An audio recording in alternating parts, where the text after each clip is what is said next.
Folks, Black Star Network is here. Hold no punches! I'm real revolutionary right now. Support this man, Black Media. He makes sure that our stories are told. Thank you for being the voice of Black America, Roland. Stay black. I love y'all. All momentum we have now, we have to keep this going. The video looks phenomenal. See, this difference between Black Star Network and black-owned media and something like CNN. You can't be black-owned media and be scared. It's time to be smart. Bring your eyeballs home. You dig?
Today is Tuesday, April 14, 2026. Coming up, Roland Martin Unfiltered, streaming live on the Black Star Network. He is facing re-election this year. Democrats are looking at his seat as one to hold in order for them to take control of the U.S. Senate come January. We'll talk with Georgia Senator Jon Ossoff. He's here in the studio talking about the campaign, the war on Iran, voting rights, and other critical issues. Also, Maryland, they passed a state voting rights act. More and more states are looking to do that after what is happening in the nation's capital. A lawsuit was required. We have body cam footage released revealing that a white police officer in St. Louis, Missouri, lied about the circumstances surrounding the shooting of a black teenager. We'll have that for you. Plus, a black woman from Georgia is suing several law enforcement agencies for wrongfully raiding her home in search of a suspect who had actually been in custody for months. Also, it has been a year since Louisiana State University football standout Kyren Lacy tragically took his life. Black Star Network's Wesley Lowery wrote an in-depth piece for Men's Health magazine about the case and will join us to discuss the family lawsuit. Plus, in tonight's Shop Black Star Network segment, we'll feature a body care line made with African ingredients designed to help those struggling with eczema, acne, and extremely dry skin. Folks, it's time to bring the funk. I'm Roland Martin Unfiltered, the Black Star Network. Let's go. He's got it. Whatever the miss, he's on it. Whatever it is, he's got the scoop, the fact, the find. And when it breaks, he's right on time and it's rolling. Best believe he's knowing. Putting it down from sports to news to politics. With entertainment just for kicks, he's rolling. It's on go, roll, y'all. It's Roland Martin, yeah. Rolling with Roland now. He's funky, he's fresh, he's real, the best, you know he's Roland Martin now.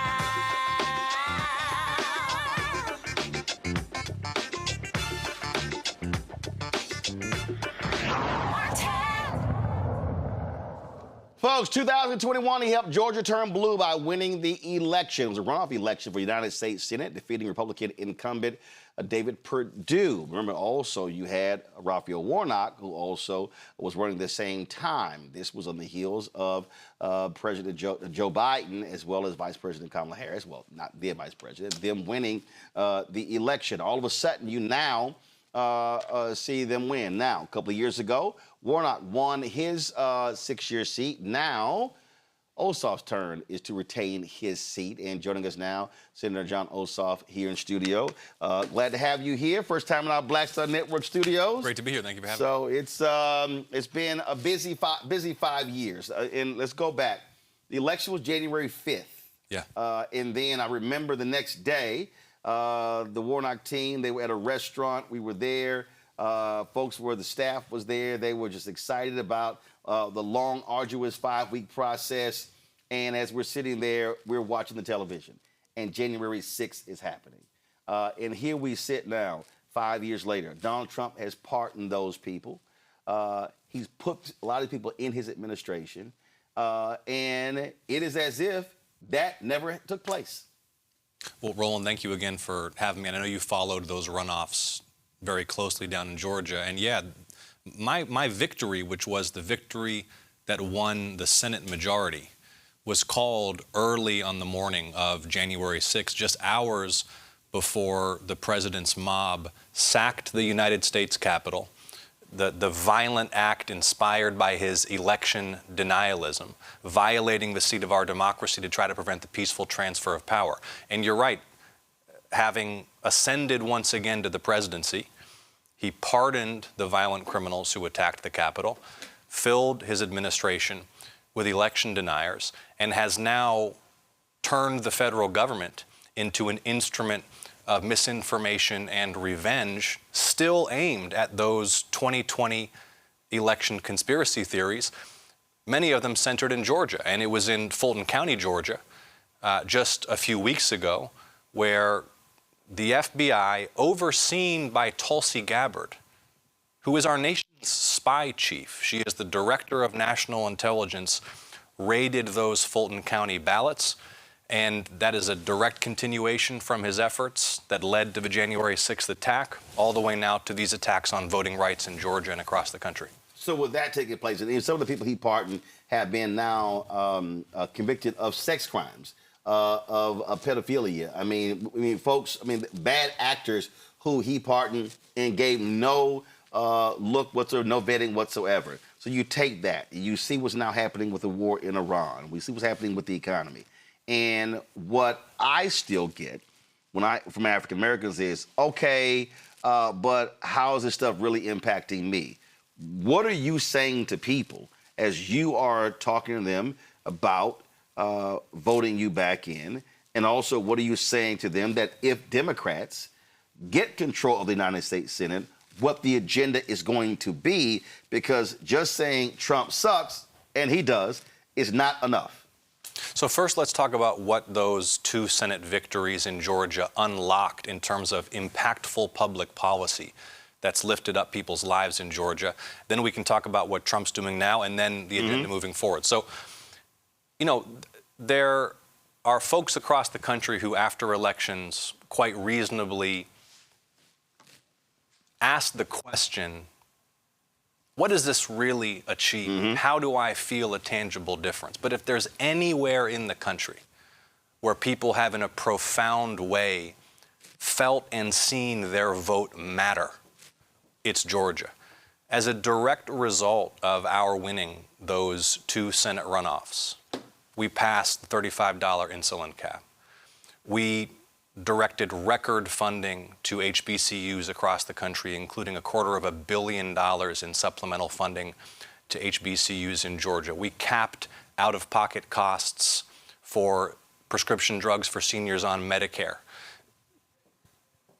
None of those things would have been possible had Georgians not marched to the polls in record numbers and elected us. You've got those big national policy achievements, but what you also have in Georgia is we flipped the script in terms of who have long been denied representation, now has representation that delivers material investments in communities who have never had a seat at the table in our state. Think about the funds that I appropriated for Southern Regional Medical Center in Clayton County, Georgia, a part of the state that's been losing hospital and healthcare and clinical services, able to expand services. Resources that I've delivered to expand affordable housing in Lovejoy in Clayton County, Georgia. Resources I've delivered to install water filtration systems in East Point, Georgia, to take PFAS, these toxins, out of the water supply.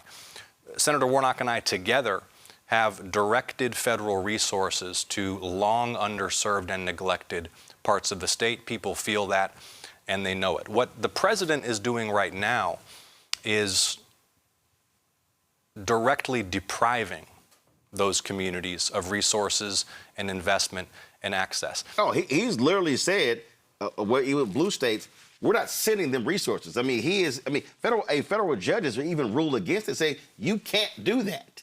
Not just blue states, but specifically black communities. So Thomasville, Georgia, because of legislation that we passed, the Biden administration had awarded a grant to build a new health clinic and to build new sewer infrastructure in a part of the state that had been afflicted by air pollution, where there were a high disease burden, and the federal government had never seriously invested in this part of Georgia. So here, the people of Thomasville have worked their hearts out to secure this federal grant. How much was it? I don't recall the exact amount, but enough to help fund a new health clinic and water infrastructure upgrades, a big deal for a small city. Right. Trump administration comes in, and after all that, they canceled the grant. What do they call it, DEI? That's exactly what Same thing happened in Loudoun County, Alabama. Sewage coming into the homes and yards, settlement under the Biden-Harris administration. They said, oh, this is DEI. Yeah, and I questioned Lee Zeldin, the EPA administrator, when he came before appropriations about this, and he flat out said it.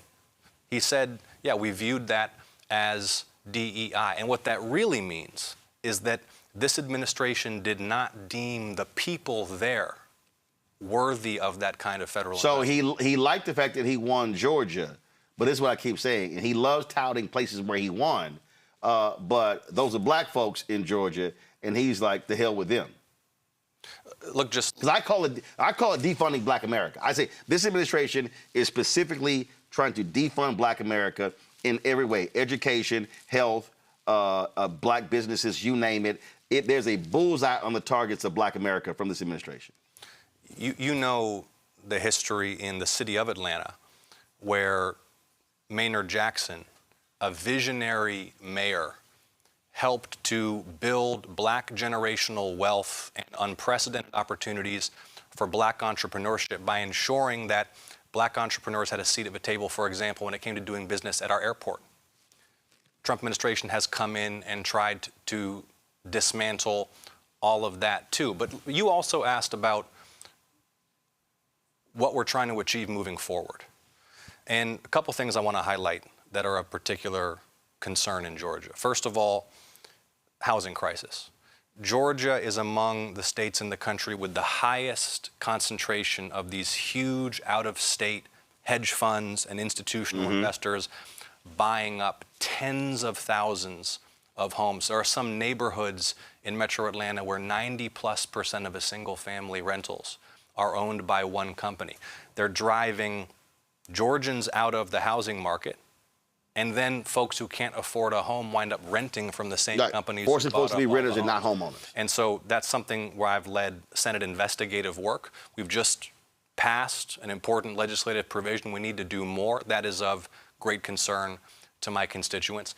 People are also suffering immensely right now from our healthcare crisis. Georgia had a health emergency even before they gutted Medicaid and dismantled these Affordable Care Act benefits. We have one of the highest maternal mortality rates in the country, huge inequities in health by race. We've lost. I thought the pro-life people care about. I thought they care about life. Well, you know, we've lost so many rural hospitals and hospitals in predominantly black parts of the state over the last 15 years because our states refused to expand Medicaid.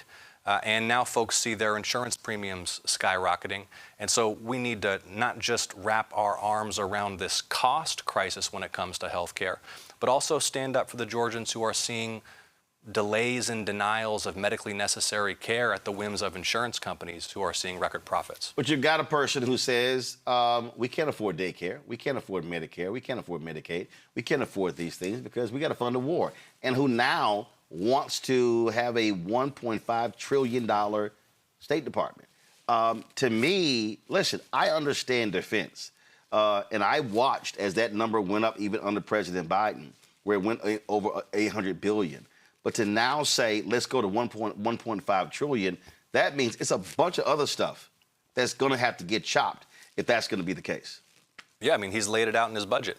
Same president who says we can't afford, it's a direct quote from the president, daycare, Medicaid, Medicare, and wants to spend $1.5 trillion on the Pentagon, proposes funding that by cutting the program that helps folks afford their utilities, cutting affordable housing programs, cutting cancer research.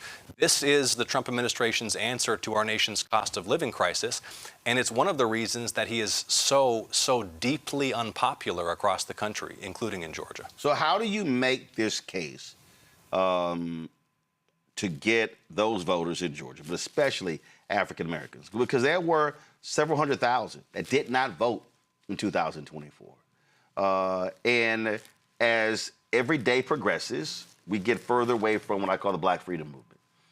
And so those voters are passing away. And 18 to 44, they don't vote at the same rate as 65 plus.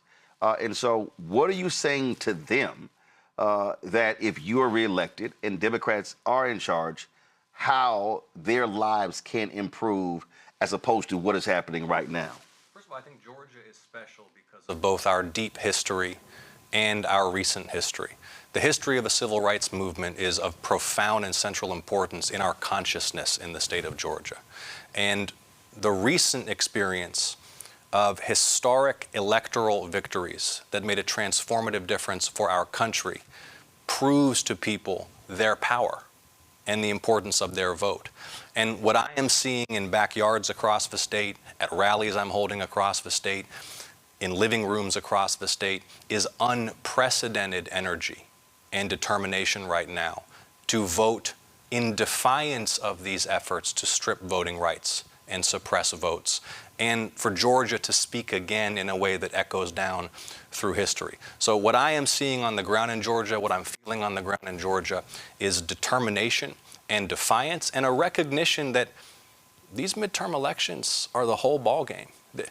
This White House, its purpose is not policy, its purpose is power and entrenching its own power. And they are using the federal government as a political weapon to crush opposition voices, to intimidate dissent, to go after voting rights. I think people recognize the gravity of this moment. While you're having that, what are you also saying to Ken Martin, the DNC, but more importantly, these Democratic donors of these super PACs to stop ignoring the South?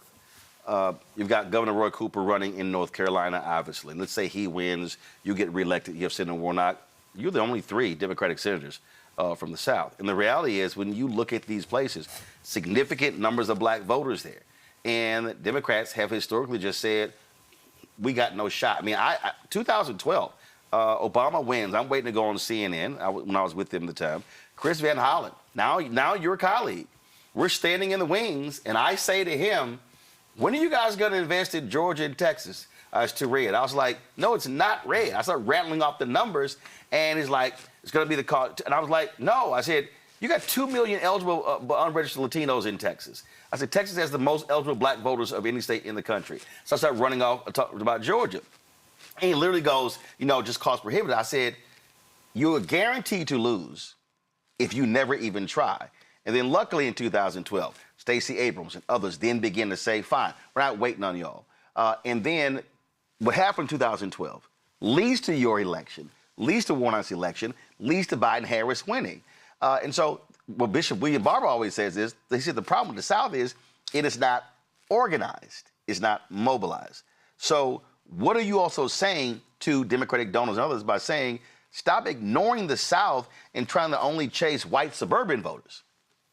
Look, I think that the power and central importance of Georgia and the South in our national politics today has been proven. I mean, in 2020, when Senator Warnock and I were candidates, it was like pulling teeth. We were told there were all these other states across the country that were much more likely, and that maybe if there was enough of a wave to win in those places, we could win in the state of Georgia. And frankly, we lost in most of those places, but we won in Georgia. And the infrastructure that we have built, the muscle memory that we have built, and again, I want to come back to the point I made at the beginning. Georgia is one of those places where voters have gone to the polls in record numbers, made a huge change, and seen immediate, tangible results. So, look, we are asking folks to invest in victory in Georgia. I am the only Democratic senator. Let me make this very clear. I am the only Democratic senator running for re-election this year in a state that Donald Trump won. The National Republican Party is going to pour hundreds of millions of dollars into Georgia to unseat me. And if folks want to help us make a difference, they can go to electjon.com, electjon.com, and ship in $5 or $10. This war is happening. We're supposed to have a blockade of the Strait of Hormuz. Iranian ships are coming through. Just your assessment of what in the hell is happening 2 blocks from here and what's happening in Iran. Well, this is what... And while that was supposedly a negotiation, Trump was at a UFC fight in Miami. This is what happens when a president takes the nation to war without clear objectives, without... Hold tight 1 second. Is his mic still breaking up? Can we hear him? He's good? All right, go ahead. Sorry. Okay. Go ahead. The president took the nation to war without clear objectives, without a clear strategy, without a plan for the aftermath, without the consent of Congress, and without the support of the nation. And what we've seen are 13 brave Americans killed and hundreds more wounded, thousands of civilian casualties, military equipment that it will take years for us to replace, skyrocketing inflation, and massive damage to our position and reputation in the world with no strategic achievement. And the impact on the cost of living in Georgia right now is catastrophic when people were already struggling to get by. I think the administration is flailing and undermining both our national security and our national prosperity. There's someone who's watching and listening, and they say, okay, Senator Ossoff, I heard everything that you said for the last 18 minutes. I'm just not believing that this stuff is going to change, and I'm not believing Democrats care. What do you say to that person who thinks that? They are an eligible voter. They are someone who more than likely will vote Democrat, or they will simply choose the couch. How do you convince them that the couch is not an option in November 2026 in your race and other races across this country? In the state of Georgia, there's no city, town, or county that I can't go to right now and point to something that has changed for the better as a result of what Georgia voters did in January of 2021. Likewise, as I travel the state of Georgia, there's no town or county I can go to today where people are not shocked and afraid of what this administration is doing. The chaos, the corruption, the instability, the abuse of power, it's not just Democrats who are rejecting this.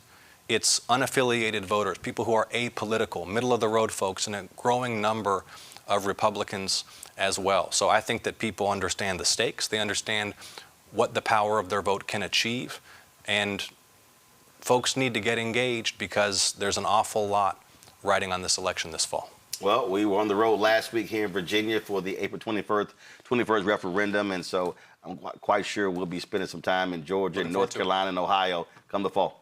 All right, Senator, glad to have you. I appreciate it. Thank you. All right, thanks so much, folks. Got to go to break. We come back. I'll check with my panel. You're watching Roland Martin Unfiltered right here on the Black Star Network. Virginia, we are counting on you.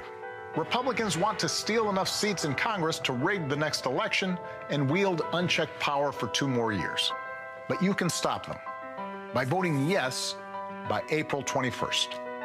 Help put our elections back on a level playing field and let voters decide, not politicians. This is the responsible thing to do. Help us chart a better path forward, Virginia. Vote yes by April 21st. With medicine and science under attack, I want to keep you and your family informed and healthy. I'm Dr. Ebony Hilton, and I knew at the age of 8 that I wanted to be a doctor. So I studied hard and became the first African-American female anesthesiologist hired at the Medical University of South Carolina since its opening in 1824. And I always say I was made into a doctor, but I was born to be a mom. And as a new mom, wife, sister, daughter, and friend, I understand how frightening a medical crisis can be. I care for individuals on some of the worst days of their lives, and it's my mission to provide you with a safe space to gain clarity on issues affecting your mind, body, and soul. I recognize that there are health disparities, particularly as it pertains to race, and I want to help bridge the gap between you and your healthcare providers. Join me every Thursday for Second Opinion on the Black Star Network, where each week I'll invite experts from various medical fields to share the latest health news. We'll discuss topics such as the vaccine debate, mental and sexual health, medical bias, infertility, menopause, andropause, nutrition, and aging. Together with my medical colleagues, we aim to provide you with a second opinion. Don't miss it, Thursdays only on the Black Star Network. If in this country right now, you have people get up in the morning and the only thing they can think about is how many people they can hurt, and they got the power, that's the time for mourning. For better or worse, what makes America special, it's that legal system that's supposed to protect minorities from the tyranny of the majority. We are at a point of a moral emergency. We must raise a voice of outrage. We must raise a voice of compassion. And we must raise a voice of unity. We are not in a crisis of party versus party. We are in a crisis of civilization, a human rights crisis, and a crisis of democracy itself. And guess what? You've been chosen to make sure that those that would destroy, those that would hate, don't have the final say, and they don't ultimately win. How you doing? I'm Mark Curry, and you're watching the Black Star Network. That's why I got these glasses on, because that black star is bright.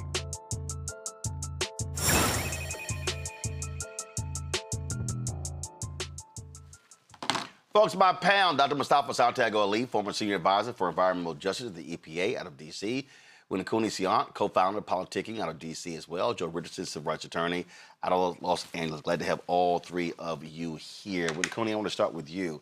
The thing about that discussion with Senator Ossoff, one of the things that was striking, and again, it's if people really pay attention,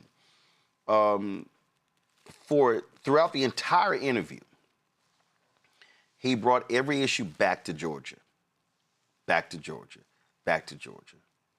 And when you look at some other campaigns, when they want to make it a national election, I always say, no, you gotta bring that thing home, because that's the people who are gonna be voting. Yes, the Georgia Senate race has national implications, but it is really a Georgia statewide race.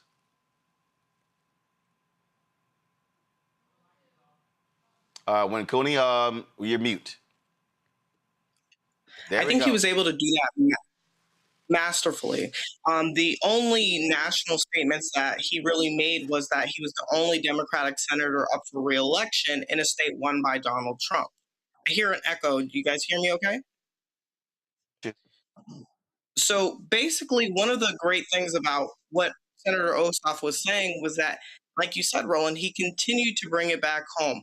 He continues to out fundraise his competitors in Georgia. He continues to focus on the issues and the focal points. And I think he really has a really bright vision for Georgia. I'm excited to see what he'll be able to do in the state of Georgia.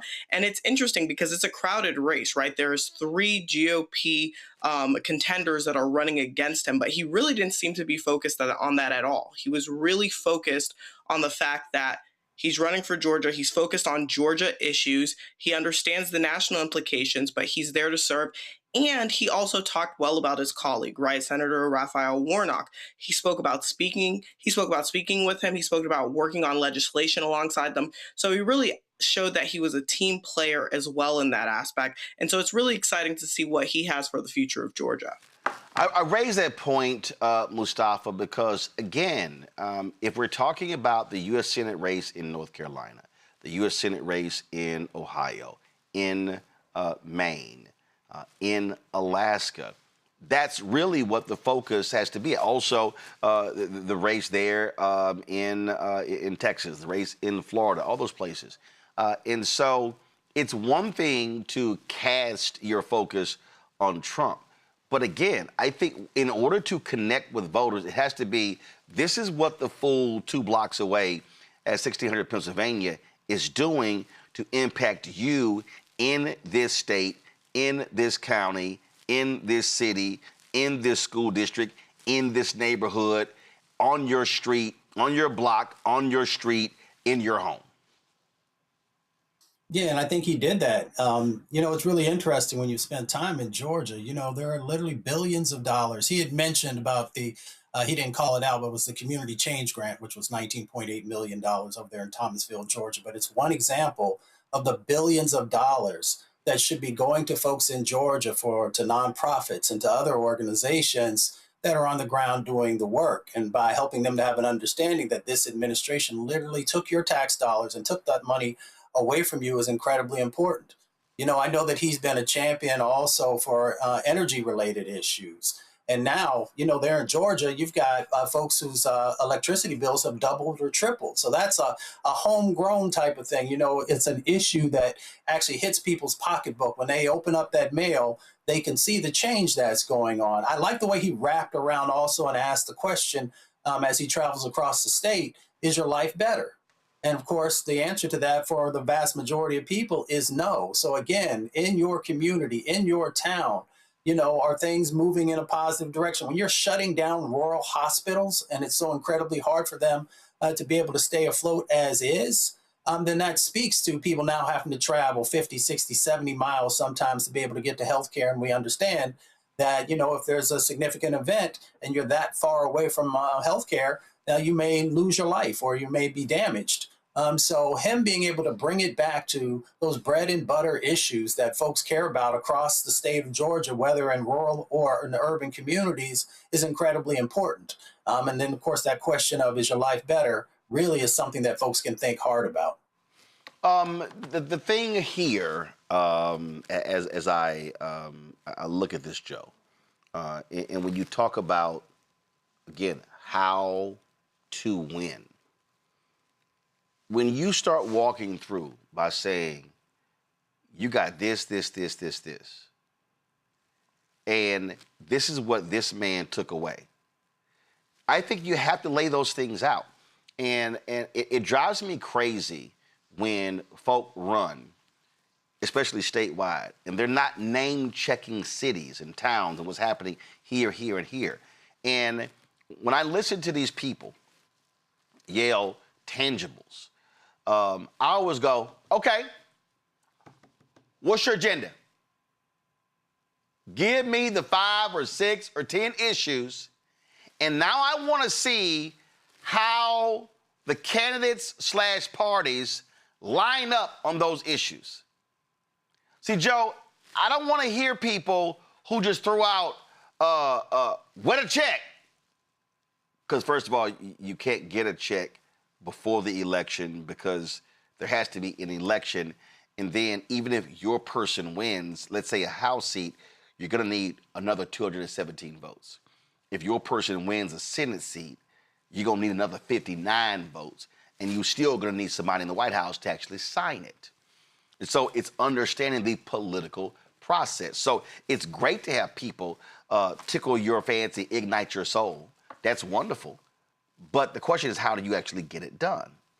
And I believe it's fundamentally important when somebody says, well, a lot of people, you sitting here, you bootlicking. Okay, hold up. By electing Warnock and Ossoff, what did black communities get? What did black rural towns get to fix infrastructure? You can't tell me a water system, an air quality, a hospital, a health center does not have an impact on black people. That's what I also call tangibles when you are voting, because you want to see those things in your community so your people can have a shot at life. And we're talking a lot of rural places in Georgia that are 50, 60, 70, 80% African American.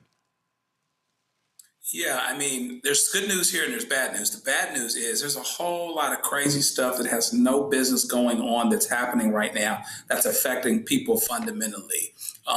We're off in a war when he's supposed to be the war, the war avoiding president or the war preventing president or whatever you want to call it. Things are fundamentally more expensive. And even though, and here's the good news though, it should be crystal clear what your message actually is. Not only in terms of us advancing and doing better than we've been doing, better than we were doing 4 years ago, better than we're doing this year, better than we were doing last year.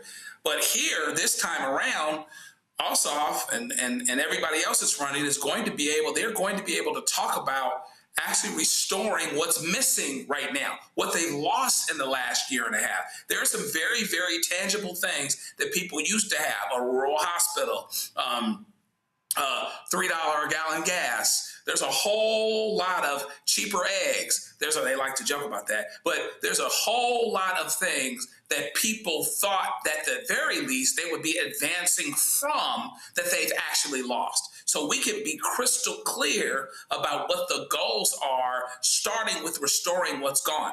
And absolutely, they should run locally. We all know who Jon Ossoff is. That's part of the reason why he's on your show.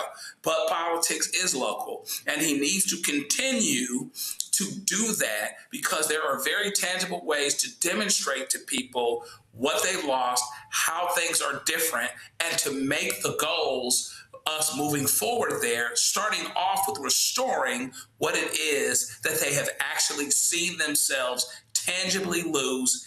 Even in the last year, even in the last year and a half, he could do a chart saying, here's where prices were 2 years ago. Here's where prices were 6 months ago, and county to county, area to area, talk about things that have been lost in those areas, funding that has been lost, programs that have been lost, situations such as this. It is very easy and tangible to show people in hand, this is what you had in your hand, and now it's gone. And there is plenty of that. There's too much of it. It's bad news that there's a lot of it. But the good news is it should make it crystal clear in terms of being able to have the messaging be effective about understanding not only what people have lost, but how to get it back and how to take those steps. See, this is the thing for me, Mustafa, that I just find to be utterly silly. So this person in our group chat, FBA Lex Vortex, we ain't concerned with impact that is general SMH.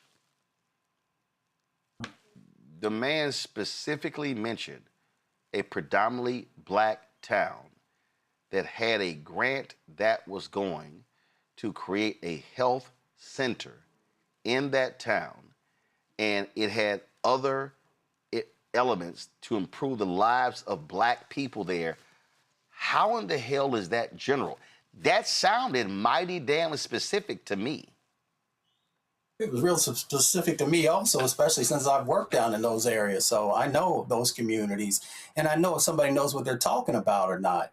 I mean, I think we got to make sure that, sometimes we get so caught up in ideology, whatever that may be. And there probably are some benefits, to being able to operate that way, about how do we actually help our community? Who actually has done something? Who has a platform and a set of results to be able to help us have a better understanding because, you know, as Joe shared, you know, in relationship to what we're talking about right now, it's really night and day between the folks who are running for this position.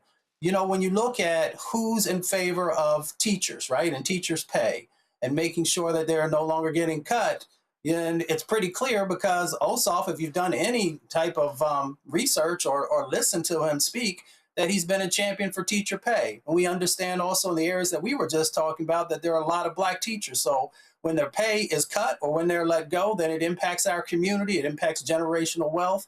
When we talk about energy issues and we talk about environmental issues, we know environmental injustice, environmental racism is real. And who is actually willing to do something in that space? We know the people who currently, in the White House have cut and destroyed all those programs. So if we care about our people, then we've got to make sure that they can breathe clean air and drink clean water and have the infrastructure that's necessary so they're not walking around in human waste.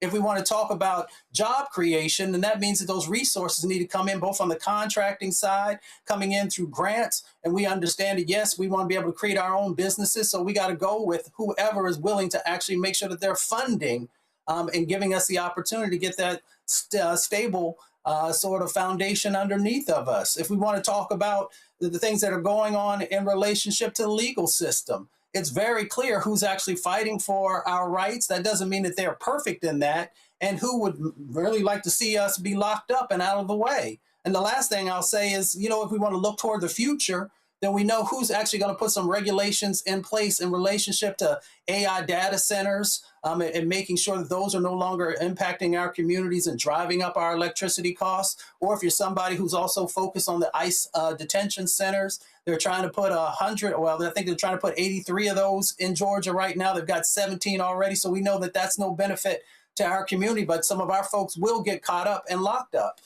So we just got to make sure that we're really doing a true analysis of who actually can help us. That doesn't mean that we don't help ourselves. That doesn't mean that we don't run our own candidates, but we do have to make sure that in this moment, what's the best play in relationship for our folks? See, when Cooney, that is the thing for me. When I listen to these people, and they get so upset because I call them Simple Simons.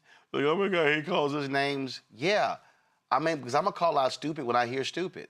And when I hear people, when I hear people go, I hear them, I'm a FBA, I'm a Freedman, I'm B1, ADOS. Okay, I always go, okay, name your issues. Name them. Name them. Name 5, name 10. Now, if you say reparations is your only issue, okay, gotcha, it's your only one. But when I challenge them to name issues, the next thing is, okay, the issues you name, let's see who lines up with your issue. And the reality is, Cooney, if I look at most of these issues, the fact is you're likely going to see more Democrats lining up on that issue than Republicans. But then these same yahoos go, oh, you buck that's it, they're shilling for the Democrats. Well, guess what, fool? Somebody's going to win. And if you're trying to actually achieve a policy win, you have to get it through somebody. There's no magical, mystical, unknown group of people out there who are elected who don't identify with either party.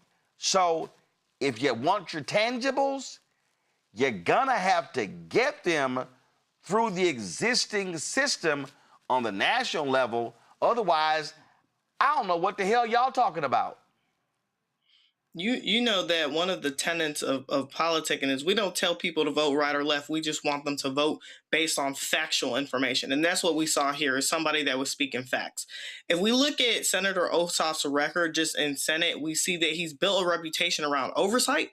He's built a reputation around bipartisanship and constituent-focused results. This is someone who knows the game, who's been playing it, who's done it in a bipartisan way. If you want to talk about parties, this is someone who knows how to work their way around the system. And this is someone that is running against 3 people that have proclaimed that they are MAGA Republicans. Not just Republicans, MAGA Republicans, which we know is a dog whistle for a Ku Klux Klan member. At least that's what I would say. So I think we have to be really, really, really clear on what we're actually trying to achieve here. If you want someone that has chaired the permanent subcommittee on investigations, that's led bipartisan probes, that's done legislative work, that's delivered federal resources to Georgia, that's focused on public safety and criminal justice reform, you just saw your candidate. If you're interested in someone that is defending the Iranian war, if you're interested in someone that has defended, human rights justices, then maybe you check into the other 3 MAGA Republicans that are running. But if you want someone that is actually running on principles of integrity, then I think you just saw your candidate. And I think that's for the voter to decide, Roland. It just amazes me, Joe, when I listen to these yahoos yell and scream in their YouTube microphones and just spouting nonsense. And I'm just excuse me if I know how to count. I'm sorry. I know the landscape. This is very simple. And I want everybody listening to me right now, because I'm going to try to simplify this as easy as possible. And if this means going back to making this Schoolhouse Rock 2.0, so and I'm going to say this slowly, so the simple Simons can understand what I'm saying. If you desire a tangible, in fact, did y'all pull? I need y'all to pull. You remember back? I'm gonna do this here. Okay. Did y'all pull that quote from the National Action Network? Did y'all pull that video? Did y'all pull control room? Talk to me. Okay. All right. So here's what I'm gonna do. We're gonna pull that video. I'm gonna take a break and pull a video. Because I really need people to understand how this thing works. National, state, local. Because I think too many of our people are running around completely confused about politics and how things get done in politics.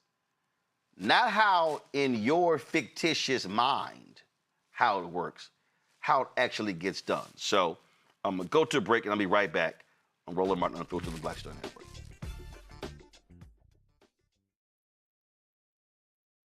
MAGA Republicans ended diversity programs, cut funding for Black students, and fired federal employees. And they won't stop there. Now, they've redrawn congressional maps so that they can rig the November elections. But we have the power to stop them. By voting yes for fair elections, we have the final say on who represents us in Congress. This is a temporary measure to restore fairness. They are not backing down, and neither can we. Make a plan to vote by April 21st and vote yes for fair elections.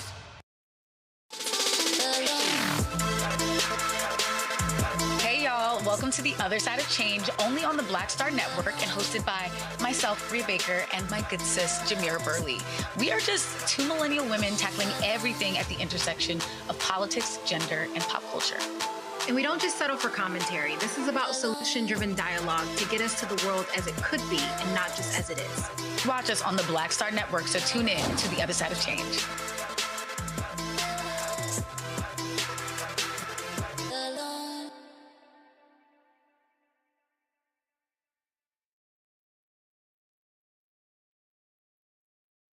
Hey, I'm Malcolm Lee, and you're watching the Black Star Network.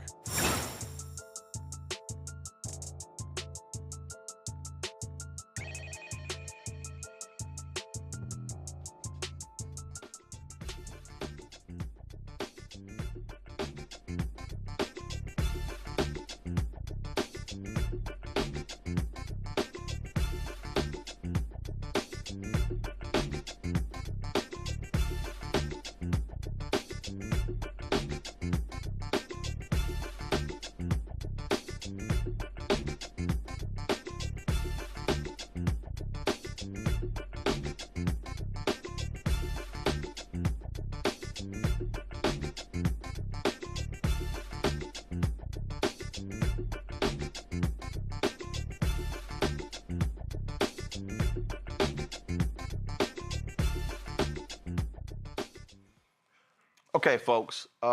So y'all know we spend a lot of time really trying to help people out, to help them understand politics, to help them understand how things actually get done. And there was a clip I saw that was posted on the social media of a brother who asked this question. Matter of fact, I'm just gonna go ahead and play it right here, y'all. Okay, all right. So listen to this. I just want y'all to just listen. Okay, so listen to this. Briefly, we have to get going in one moment. Step up, tell us your name, and briefly, what's on your mind? Where's the niece? Let me hold it. Hey, yo, as I look around this room, if you're 35 years old or younger, raise your hand. 4 people. So here's the thing. Y'all in trouble. Yesterday you had Al Green up here talking about we need a Secretary of Reconciliation, and then that's going to include what he said was reparations, which, by the way, wasn't reparations. Reparations is more than a check, but the very first thing it is a check. And come this year during the midterms and in 2028, if you don't have our check, you won't get no vote. No check, no vote. Yeah, I know that ain't what you want to hear, but that's what's happening. All of y'all in here, with all due respect, you're beautiful, but you're old. You're not talking to the youth. You don't know how to talk to the youth. You're trying to tell us what to do. We're not having it no more. So if you want our vote, you got to come with our paper. We're not scared of Trump. We're not scared of anybody. Biden is a racist. Trump is a racist. Kamala is a racist. And if you don't have our money, you don't get our vote. Yeah, not. Who are you? Oh, all right, yeah, so like I was saying, I'm going to land my plane right there, but the Democrats are no better than the Republicans. No check, no vote. Y'all take care. And somebody get my man a tissue. He need a tissue. All right, so I saw that, and a couple of people actually posted that on their Instagram accounts. And I've asked a very basic question. How do you get a tangible before the election? You don't. You get a promise. Someone can say, this is what I'm going to advocate for if you elect me. Okay, so let's just say someone running for a House seat says that I'm going to advocate for you for that reparations check. Got it. What then happens if that person running is a Democrat? Because I haven't seen one Republican who supports reparations. What happens if that person loses? Who's advancing the issue? Now let me flip it. What happened if that person in your congressional race wins, but nationally Democrats don't win another 217 seats? That means that Republicans are in control of the U.S. House. Your bill will not even get to the floor. Okay. Let's say your person wins, and let's say Democrats win a majority of the House seats. Got it. You're going to need 218 people. So your person may say, power to the people, I support this. But you're going to need 217 more votes. And the other 217 votes don't come from all black districts or majority black districts. They don't. Okay, let's say your person wins, and let's say you do get 217 other votes. It now has to go to the United States Senate. You're going to need 60 votes. Right now, Republicans control the Senate. You ain't getting no check. Let's say Democrats win in November, and let's say they have a 51-49 lead, 51-49 majority. They're going to need 9 more votes to get to 60. Can you name me 9 Republicans who are going to support this issue? No, you can't. Let's say Democrats get to 53 votes. You're going to need 7 more votes. Can you name me the 7? No, you cannot. Because they don't support your issue. Okay, let's say your person wins the House, and they're Democrat, and Democrats control the House. And your person wins the Senate, and they control the Senate. So let's just say it gets 218 votes in the House and 60 votes in the Senate. Who then can sign or veto it? Donald Trump. What do you think he's going to do? It'll be a veto. This is what so many people don't understand. You can run for a school board seat and win, and you can lose every time. You know why? Because you don't have the votes. You got to count.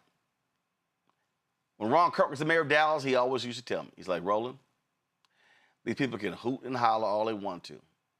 I know how to count votes. I know how many I need to get to be in the majority to win. He said, I got them in my pocket. And so, when somebody stands up at one of those forums and says that, sounds great. But there's a reality that has to actually take place. And that, to me, is the mistake, Joe, that so many people make when we're talking about politics. They act like their person can do whatever they want, and they can't. They act like you can get these things done. And again, I just want to ask people very basic and fundamental question. If you know Republicans are trash and then you're shitting on Democrats, please explain to me, where is your constituency to get what it is that you want? I'll wait. And Joe, that's why Schoolhouse Rock 2.0 is so important. When they played that, how do you make a bill? I'm just a bill. We just got to be honest with people to understand how this stuff works. Yeah, for sure. I remember taking my daughter in the 8th grade up to Capitol Hill when they were doing the 8th grade trip, and I set up a meeting with Pete Aguilar, and I'd been playing Schoolhouse Rock all her life and didn't know whether or not she was getting it. And we walked up the stairs, and it was that moment. She looked around and she said, "This is it. This is I'm Just a Bill." And I'm Just a Bill talks about things passing in both houses. It talks about things going to the president and whether or not the president vetoes it and what has to happen. And so, it's all laid out in the words. He hopes he becomes a bill. He hopes he becomes a law someday. He hopes and prays that he will, but today he's still just a bill. And so in order to be a bill that becomes a law, you need numbers. Okay, it's all about numbers. And so that attitude that was espoused from the brother is the reason why we lose national elections, despite having the issues and the numbers to actually win those elections. Some folks still coming out of a bag because they call Kamala the cop, because somebody was involved in being a prosecutor. Or because this person didn't show up on every issue the way they needed to show up. People that knew. I mean, I met Obama in 1996 in law school. He came and spoke one day, and he was very, very progressive in terms of what he wanted to do.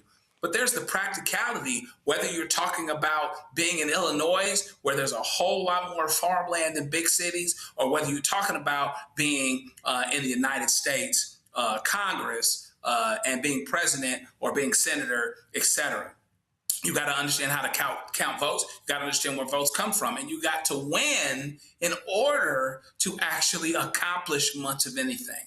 And so when he lays this out and people go for that, now The only thing that you have assured is that you will lose and you will continue to lose. So you're going to stay mad, you're going to be broke or whatever it is that's got you mad. Nothing's going to change because you're not doing anything. Progressive people over the years, Maxine Waters, Ron Dellums, all those guys knew how to count votes. So you got to understand how to count and do what you need to do to win. And once you get power, then you do something with it. And here's the deal, Winconi. What the brother said about there not being more young people in the audience, he's right. But the data also tells me this. The people that actually vote at the highest are people 65 older. The people we know that, but people who vote the least are 18-35. So he's absolutely right. Is he right about how we need to be engaging with young voters? He's absolutely right. But we also need people, regardless of their age, to understand how politics works. And the reality is, if you do not have the votes, if you do not have the power, if you do, you talk about House, who controls the House, who controls the Senate, Dems or Republicans. Okay, fine. Take politics out of it. Take party out of it. If you have a school board and you got 9 people and it's 3 of y'all who are supporting something and 6 against, that's simple math. You lose because you need 5. And I spend more time talking to people who somehow believe, Winconi, that there's this other thing out there, that there is this other mystical, mythical, political thing that exists in America where you can get stuff passed without Republicans or Democrats or without parties or without the existing political infrastructure. And I just sit here and I just look at people and I go, can you please share with me how you can get, and every time, I always say, Winconi, give me your issues. Tell me how you're going to get this passed in order for it to actually happen. And they go real quiet when I ask that real basic question. Because at the end of the day, I think, Roland, people forget that America is, in fact, a democracy, meaning we have to vote for all of these things, right? As bad as the political climate is currently and has gotten, we still are a voting nation, right? So people can't just pass bills on a whim, like you mentioned, right? And as someone who is part of that age demographic that he mentioned, it's extremely concerning, right? Because I talk to a lot of my colleagues and my peers, and a lot of people don't understand, rudimentary things about the political process in this country. And that's why I think organizations like this organization, Black media, organizations like my own politics, we're the ones who are really trying to be on the front lines to teach this information, because unfortunately, it's not something that's even being taught in schools at this point, right, Roland? So we have to be really critical about that. But what this young man was saying, like you said, he had points. Yes. Does the old guard need to engage with young people? Absolutely.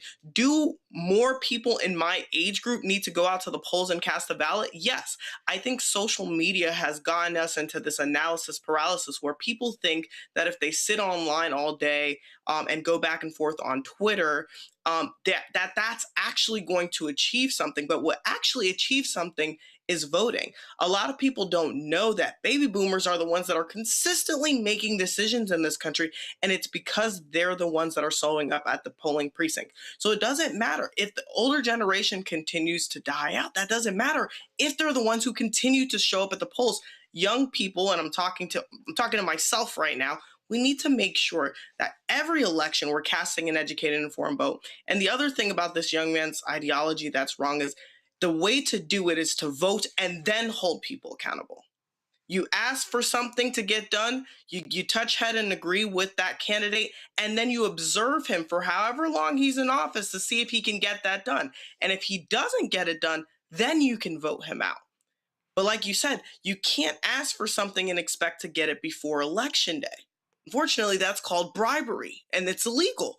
So we gotta have people We have to have people, we have to have them in the room to have those discussions, make those promises, make sure that those elected officials, once they get your vote, are earning that vote.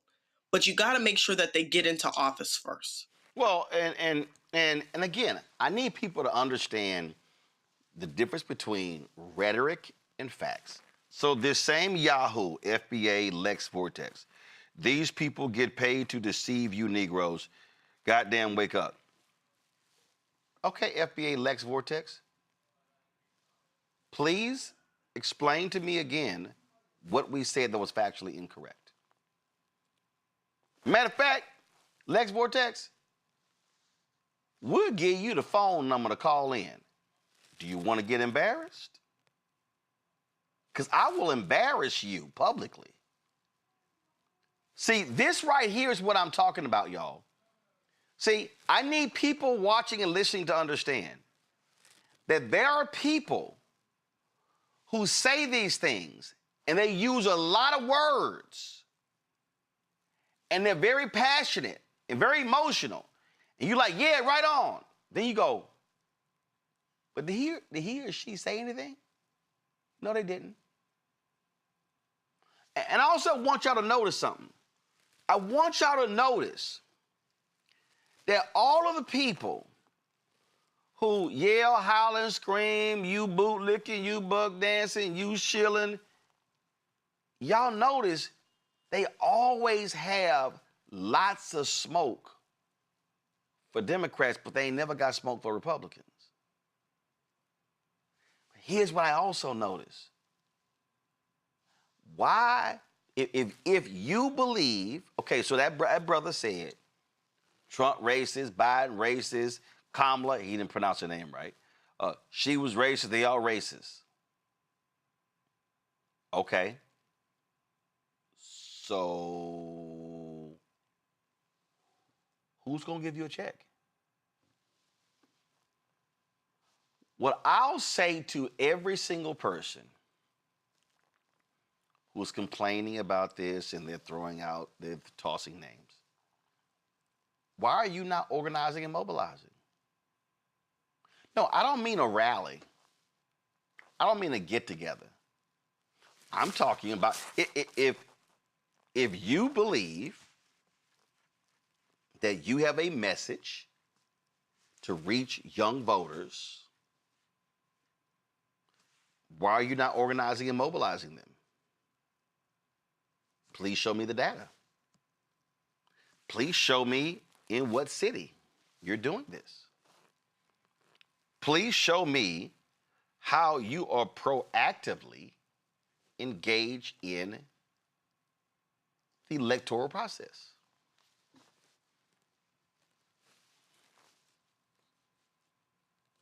I'll wait. But see, here's what I'm not going to do. I am not going to spend precious time yelling, hollering, screaming, sitting and foaming at the mouth about something, but I'm not offering people a pathway to actually get it done. And I fundamentally believe that unlike white people, unlike Latinos, unlike Asian Americans, unlike Native Americans, we got a whole bunch of loud, Simple Simon Negroes who love to spout things and love to yell and holler things. They ain't got no plan. They ain't got no action. Bumping gums is not a plan. Bumping gums is not a plan.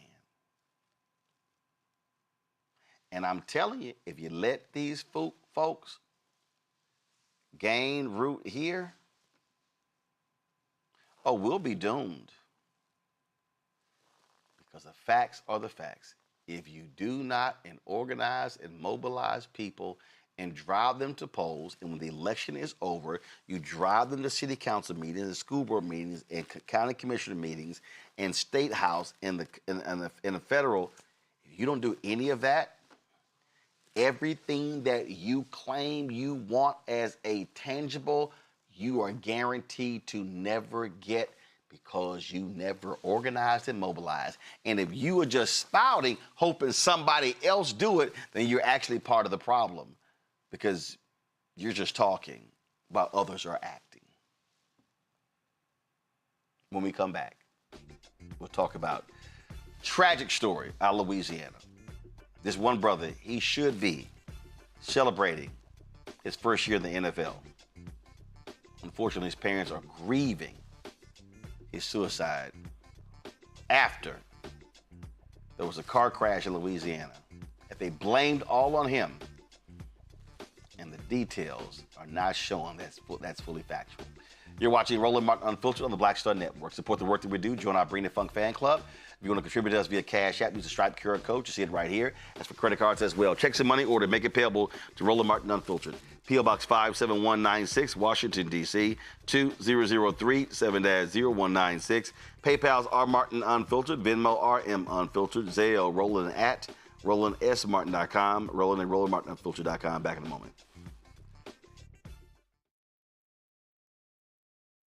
Why does it feel like we're going backward? Voting rights under attack, schools stripped of funding, Black history erased. This is the Trump MAGA agenda. They want to take us back. They are redrawing congressional lines in states across the country, deciding who gets power and who gets silenced. We see what this is, a power grab. Virginians won't be fooled. Show up, vote, take back our power. It's a temporary measure that gives the people, not politicians, the final say. Vote yes by April 21st. With medicine and science under attack, I want to keep you and your family informed and healthy. I'm Dr. Ebony Hilton, and I knew at the age of 8 that I wanted to be a doctor. So I studied hard and became the first African-American female anesthesiologist hired at the Medical University of South Carolina since its opening in 1824. And I always say I was made into a doctor, but I was born to be a mom.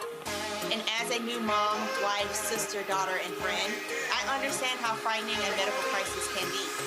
I care for individuals on some of the worst days of their lives, and it's my mission to provide you with a safe space to gain clarity on issues affecting your mind, body, and soul. I recognize that there are health disparities, particularly as it pertains to race, and I want to help bridge the gap between you and your healthcare providers. Join me every Thursday for Second Opinion on the Black Star Network, where each week I'll invite experts from various medical fields to share the latest health news. We'll discuss topics such as the vaccine debate, mental and sexual health, medical bias, infertility, menopause, andropause, nutrition, and aging. Together with my medical colleagues, we aim to provide you with a second opinion. Don't miss it, Thursdays only on the Black Star Network. Pull up a chair, take your seat. The Black Tape with me, Dr. Greg Carr, here on the Black Star Network. Every week, we'll take a deeper dive into the world we're living in. Join the conversation only on the Black Star Network. I'm Mark Morial, President and CEO of the National Urban League, and I'm watching the Black Star Network.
Folks, this month is the NFL draft. It is a time when college football players and their parents are excited about the opportunities for them to be at the top of the food chain. Kyren Lacy was one of those young brothers last year who was expected to be one of the top picks in the NFL draft. He was a star wide receiver at Louisiana State University. Yet an accident took place in Louisiana. December 2024. It was a fatal car accident that took place near his hometown in southeast Louisiana. Now, although he was not in either of the cars that collided, the crash resulted in the death of 78-year-old Herman Hall. Witnesses reported that Lacy had been illegally passing vehicles just before the accident, leading several to blame him for triggering the chain of events that caused the crash. Folks, the story went all across the country and the world. His name was plastered everywhere. Louisiana State Police issued an arrest warrant for Kyren Lacy, publicly alleging that he was responsible for vehicular manslaughter and that he fled the scene afterwards. As a result, Lacy was uninvited from the NFL Combine, and 4 months later, he took his own life. In the aftermath, further details emerged, revealing inconsistencies in the witness statements, blaming Lacy.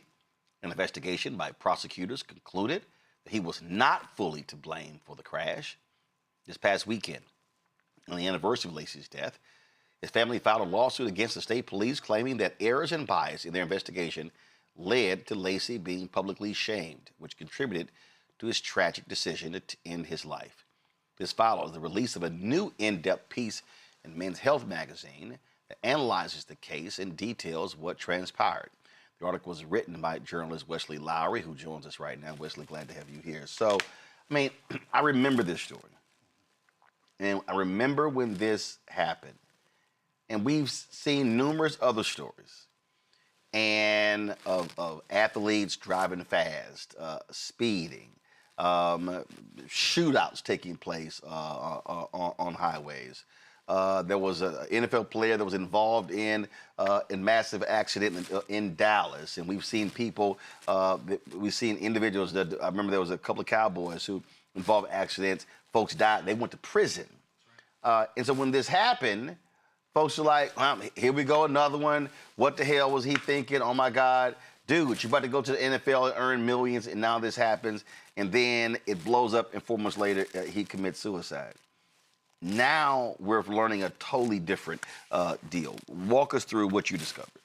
Of course. I mean, it's one of those tragic cases, and one of the things we learn and one of the things we know in the media as we've covered these stories over the years is that the public narrative often wants something to be black and white, right and wrong, villain and hero. Most of life is more complicated than that, right? Very few stories can be litigated. This person is all wrong, this person is all right. There's some stories like that, right? And so what we end up seeing in a case like this is you had all of these bad facts, right? Yes, Kyren Lacy is a big LSU star wide receiver. He is someone who is driving around town in his big Dodge Charger, lime green. He's speeding, he's passing cars, he's doing these other types of things. What happens is that the moments after this crash, when the police arrive, all the witnesses are going, it was all the fault of the Charger, right? It was that guy, we don't know where he was, but there was this Charger, he was passing everyone. What happens very often, the late Johnny Cochran used to talk about this, is that sometimes what happens when the police get something wrong is not that they set out that day to wake up and say, we're gonna go blame a black guy, we're gonna go, but that they encounter a theory of the case and then they try to fit all the evidence into that theory, right? That they start with the narrative and then they go looking for evidence to support it. And what also happens is the public immediately believes what the cops say. Exactly. So, and we've seen it where they do have an agenda and they know how the public's going to perceive it. So it's as if whatever the cops say initially, oh, that is it. That's the gospel, as if there can be no errors at all. And we know that is not the case. And beyond that, once the cops say something, they institutionally have no incentive to correct the record, right? They are now out loud and wrong. They're not going to go, oh, wait, never mind. that opens them up to liability. It undermines their potential case in the future. So what happened in this case, right?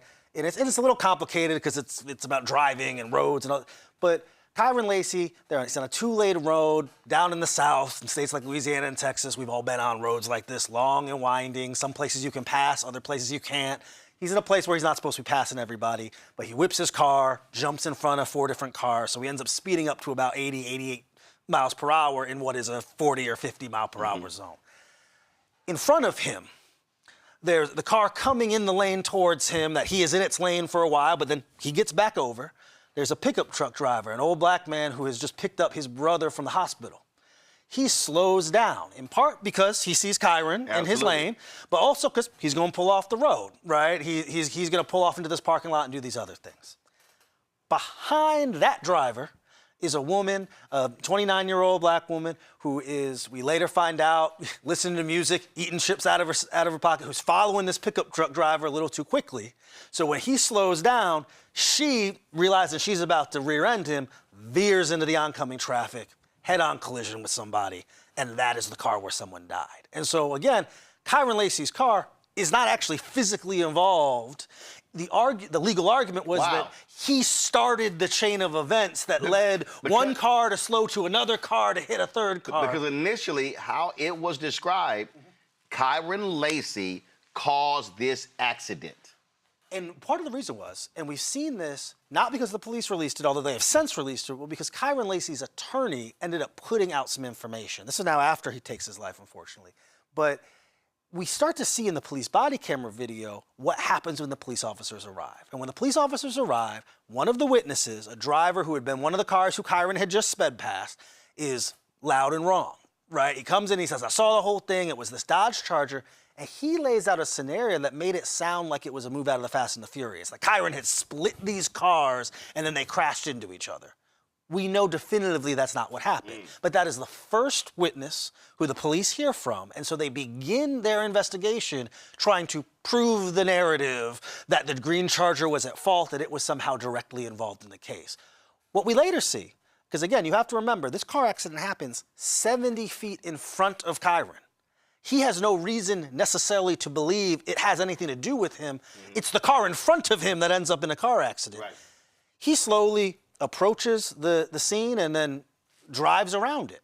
Now, what we know, as we mentioned in the tease, right? The police came out and they charged Kyren. They said it was the vehicular homicide was his fault, that he fled the scene because he drove around and kept going. But they also said, right, and because this is where objective facts can turn into public narrative character assassinations, right? You can say a bunch of things that are accurate, but might not be complete. The police also said, well, and the first thing Kyren Lacy did was he called an attorney, right? The narrative they were building was he caused this accident, he knew he caused this accident. Attorney, he was guilty. Yeah, and he knew it, right? And so, which is why he should have stayed and he should have. What we learn later is that attorney was his stepfather, who he speaks to every day, who handles his endorsement deals. It's a week and a half before the NFL draft. What I find out when I'm having my conversations is that Kyren Lacy didn't initially call the attorney. He initially called his father, who he also talks to every day. And he's calling to talk about something else. And then he goes, hey, Dad, something crazy just happened. Actually, there was just this accident on the road I just saw. I'm wondering if I should have stayed and tried to help them. And Kyren's dad goes, call your stepfather.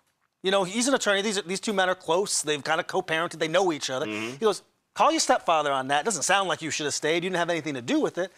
Calls his stepfather who says, wait, so you weren't really involved in this directly? Well, look, Kyren, if there was blood in something, would you have been able to do something? Kyren's like, I don't like blood. So he goes, well, no, there's nothing you could have done. You did nothing wrong, right? And so this phone call that is this young man speaking to his father and his stepfather that was just innocuous in the public becomes moments after causing this car crash by recklessly driving, killing a 78-year-old Marine veteran. And to be clear, it's a tragedy that Herman Hall was killed, right?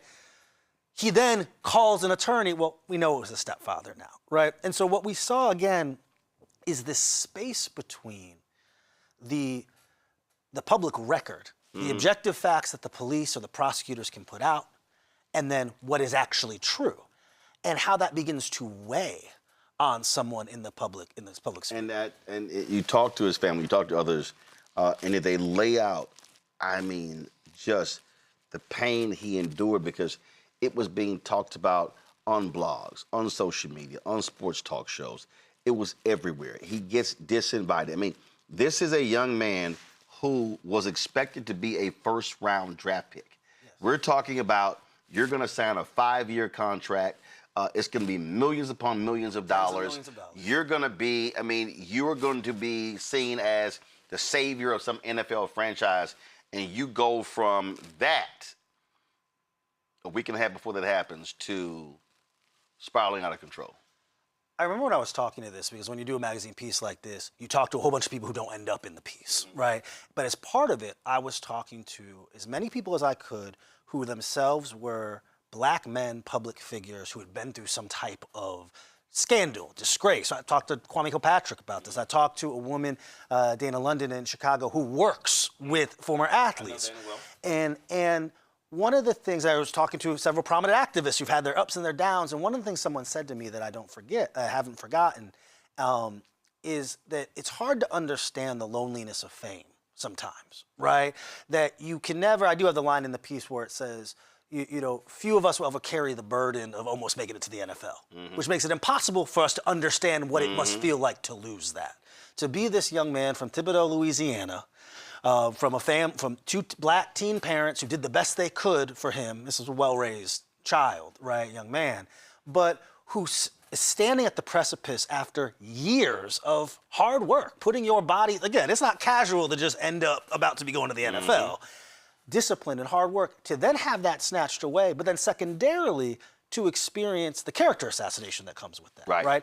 As a young Black man, you grow up thinking about all the things you don't want to be. Right. You're not going to be a thug. You're not going to be a killer. You're not going to prove everyone right.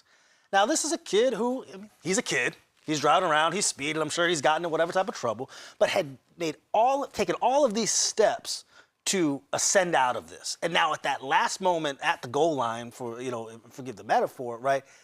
It's not only taken away, but now there's a massive international public narrative that he's a killer, that he's a thug, that he's remorseless, that all he cared about was calling an attorney and getting himself out of trouble, when in reality, his parents were all telling me he was heartbroken about this. He's losing, a man died in a car accident he was involved in. All these people think I'm a killer. His girlfriend's telling me about how he won't go outside. They have to order groceries because he won't leave the house for months. And so I think, I understand, you know, we live in a moment of, rightfully, of an accountability culture where we ask people to own up to things they do, where we expect just because you're rich or famous or wealthy that doesn't mean you get away with things. But I do think we sometimes forget, especially with these young people who are 23, 24, who, yes, they're public figures, they're famous in some type of way. We forget the weight that rests on them with all of this vitriol and schadenfreude, that there are real people behind these headlines, and that in this social media world, especially the young people who've grown up on social media, right? Who forget that you can go outside and live in the real world. That's their life, that's their name, that's their reputation, and all they see and hear is all these people throwing dirt on it, and that just becomes overwhelming, and they feel like they can't escape it. Questions from our panel. Joe Richardson, you first. This is just so tragic, just on so many levels, and I'm of course very interested to see what's going to happen, because of course the defense to the case is probably going to be the big C word, causation. And so, how is his family doing? I mean, there's no good answer to this. When you lose somebody before what you think their time should be, which I understand.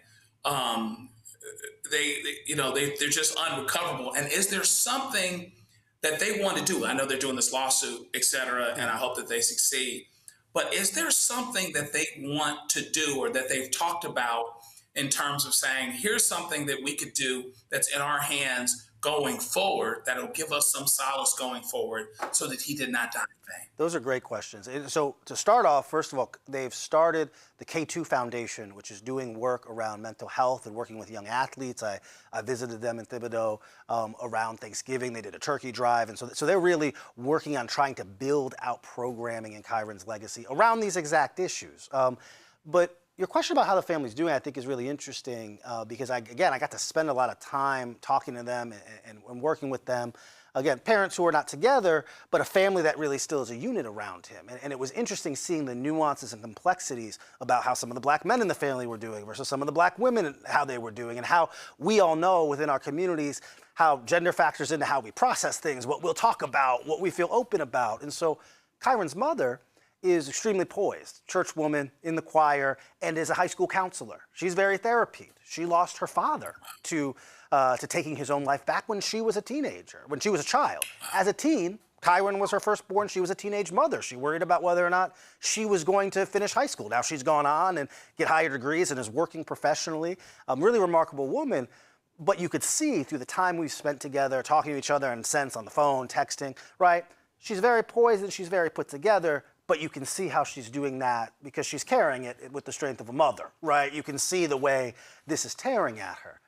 It's been interesting for her ex-husband, for Kenny Lacy, Kyren's father, who his reactions in some ways publicly have been more public and almost more emotional, right? He's online on Facebook posting about how much he misses his son. He's getting in fights with the comment. You know, he's doing that thing where he's like, I gotta defend my son in this way, right? And so just seeing the ways, again, very often where black men, we're not always equipped with the language to grieve, to talk about all of these things. Black women very often end up being kind of the foundational solid rocks in our family units.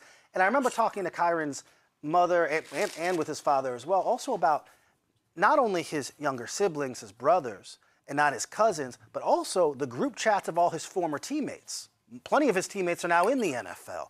They're still playing on Saturdays in college football. And how all of these young men have now lost one of their best friends. And so it's this kind of this ricochet of all of these young black men, not just black men, obviously, but you know, this was a young black man from a black community, right? And so it's opened the door for a lot of conversation about what does it look like for us, first of all, before something tragic like this happens. What does it look like for someone like Kyren to understand you don't have to be perfect, you can make mistakes just because the media says something about you, that doesn't mean that's what we think about you here at home. What would it have looked like if he could have felt like he had more space to process in those ways? And then how, at the very least, can this spur some of those conversations with the people in the communities around him? When this went down, before I go to Winnacunny and Mustafa, when this happened, did LSU provide any mental health services? Was he getting any help, or was he having to deal with this all on his own?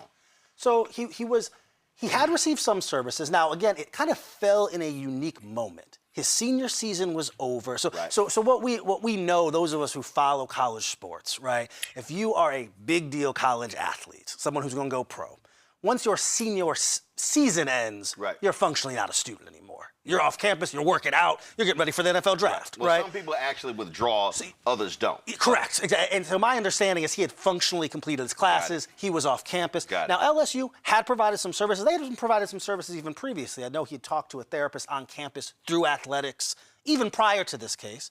He was talking to a therapist throughout this, right? Kyren, in many ways, was resourced.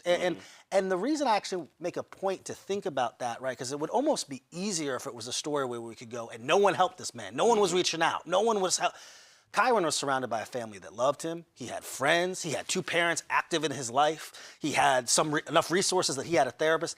And even then, the weight can be that heavy, right? I think that sometimes when we have these mental health conversations, it becomes too whether it's too casual or not sophisticated. All right, we'll just get him a therapist. That'll be all right. All right, we'll take him to the pastor. That'll be all right. Well, let's start the group text, and where what we know is if you yourself have been through a mental health crisis or have worked with people who struggle with depression, it comes in waves. It's cyclical. You can have all the resources in the world. You can be surrounded by all the people in the world and still feel like you're alone, right? And it seems very clear that that was a component of what happened here. So just to say, then there's been some back and forth about it, but, I talked to Kyren's mother. She was pretty insistent that, look, everyone's got some criticism for a big team like LSU, right? But that all things considered, she thought he had received adequate care and help from them and that they had really tried to look out for him. But this was also out of their control. Winnacunny. Wesley, first of all, beautiful story. What drew you to tell Kyren's story, and why did you feel like this was specifically important to tell in Men's Health? Of course. Well, so this was the type of story that, me as a journalist and also obviously Roland and the team at Black Star Network, right, are always looking for these stories of black men and black women who, one thing that we know to be true, and I've said this many times, right, black people, even our scandals, we don't get our stories told fully. Even when we get taken down in public or even when something tragic happens, right, those stories, we don't even get the hit pieces done well. Right? And our big pieces, our victories aren't told well, right? And so because of that, I'm always looking for stories where it feels like there's more here, there's more complexity here, there's something else here. And also, frankly, as a black reporter, as a black journalist, that if I show up and knock on the door, we might be able to have a real conversation in a way that maybe other journalists might not have done, or that others just forgot about. They moved on, right? And so I've been following this story a little bit, and then an editor who I've worked with at Men's Health reached out as well because he was seeing it everywhere. What happened as this played out was there were these kind of several moments of virality around the story, right? There's the accident that happens in December of 2024. Kyren announces that he's going to the draft. Then in early January of last year, the police announced they're going to charge him, right? So that's the big moment, right? And now you have this period of time between January and April where everything's just floating, everything is just sitting, and then Kyren ultimately takes his own life in April. Following that, Nicholls State University in his hometown in Thibodaux, they live streamed, they held his funeral. And at his funeral, it was just a parade of many of these young black men, his teammates, some of his coaches, his parents, speaking about what this had done to them. And the editor reached out to me and said, my feed is full of these clips, and it still feels like no one's really gotten at this story and done this. And so we were talking about that. That was around this time last year. Talked about it a little bit. Things were still a little too fresh. Couldn't quite get to the family, couldn't quite figure it out. And then last fall, Kyren's legal team began releasing some of the additional evidence, right? Because still up to that point, even months after Kyren had lost his life, the only story in the public was the police version of the story, right? Which again, was not I will say, my journalistic opinion, this is not a case necessarily of a police cover-up, of a police lying. It's not black and white like that. It's the police ripping away context and nuance and complexity to paint too clear of a picture when the picture's not actually clear. To call someone guilty who maybe isn't, right? Most car accidents are not, in fact, convictable crimes, right? Even if something tragic happens. And so as Matt Ory, the local attorney who represents Kyren's family, began releasing some of this information, it became very, very clear to me there was much more here. And so now I was looking and thinking about my skill sets. I've got a lot of background covering policing investigations. I'm very comfortable with this type of evidence and these legal issues. And also I'm very comfortable talking my way into the home of a black family and really trying to empathize with them and understanding them. And so to me, it felt like the perfect story for those reasons. And then beyond that, this connection, this intersection of, we talk about not just the male loneliness epidemic, but men's mental health issues. We talk about the silent epidemic among black men, where the racialized dynamics of that, while men we know are not particularly good at seeking mental health treatment, that black men specifically often feel as if we have to carry a particular burden as it relates to that. The idea of our sports culture, this was someone who was a public figure and they were famous, so therefore there's no empathy for him, we can beat up on him, we can make these jokes. And then law enforcement, the idea of a rush to judgment or an incompletion, all of those things just felt like they were in my wheelhouse and they felt like they were primed for more exploration. Mustafa? Yeah, well, thank you for the authenticity of the story. And of course, we know that Black youth are the highest now with suicide. So we should make sure that we pull that forward. I just want to focus on this one point very quickly. Whether you want to call it media or cyber lynching, it's a significant problem now in our society. All the work that you've done, and of course with this story, are there any solutions, any steps that can be done to help to minimize or to sort of mitigate some of this cyber lynching that often goes on? So I think there's a few elements there, and I think it's a great question. Again, first of all, we know this is not going to be any secret to viewers here or anyone on the panel, right? We know that people of color, black men and black women, we know often that our institutions don't treat us fairly, whether that is law enforcement, prosecutors, media institutions, the public square writ large, right? And so we know that in an era of public shaming, of cancellation, we know that disproportionately we are going to see black men and women facing this. What I would add to that, right, I think about this very often being a millennial, where I'm in the kind of straddle generation. I was fully alive and cognizant at a time before the internet, before the social public square, but I'm also digitally native, right? No one actually explained to me how to use my phone. I think about my younger brothers who aren't that much younger than me, but who are younger than me, who grew up in these spaces, who had Twitter accounts and Facebooks when they were in middle school and high school, right? Who their online avatar, their online reputation, their online community is in some ways to them just as important as their real life community, right? There's a, again, not to make light of it, there's an old viral, I want to say Tyler, the Creator tweet where he talks about, how are you getting cyberbullied, just log off, right? And that's comical in that way, but we think about this idea that we have young people who this all really matters to them, right? That they don't understand that, Kyren, it doesn't matter what the trolls are saying to you or the people in the comments are saying to you. You live here with us, you're safe. It's very hard to tell someone going through a crisis that. It's very hard to tell someone whose character is being questioned that.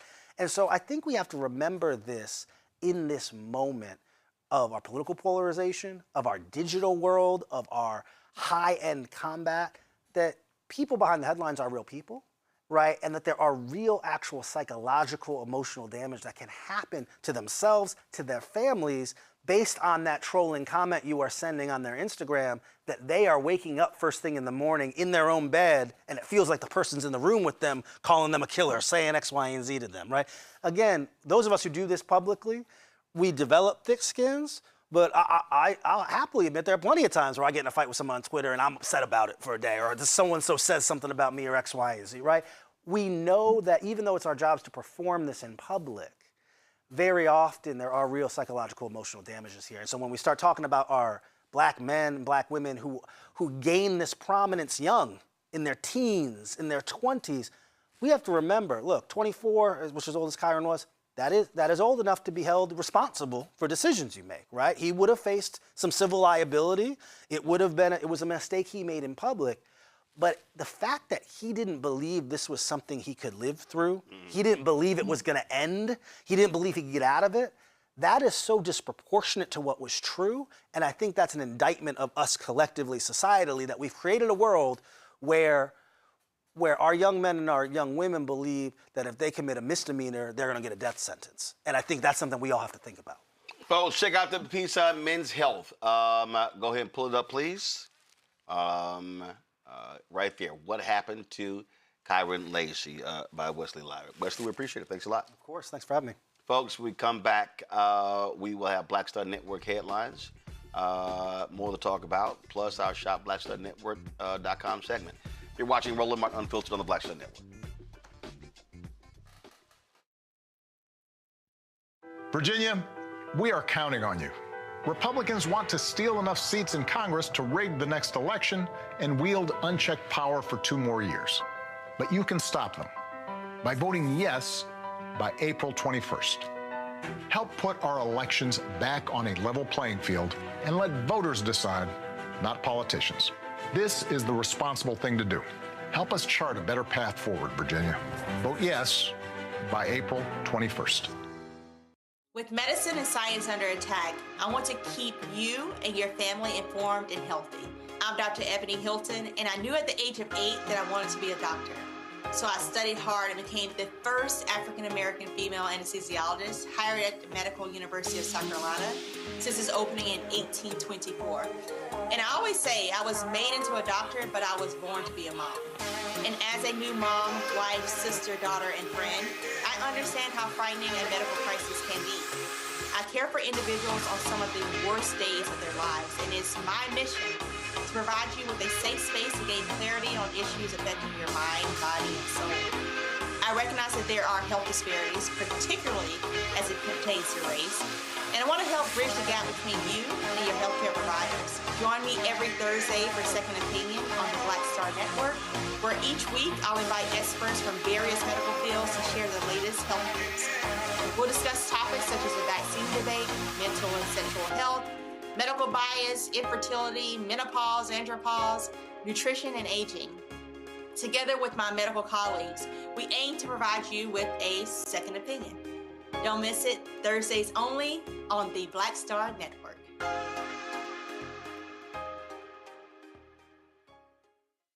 Hey, I'm T.D. Jakes, and you are watching the Black Star Network.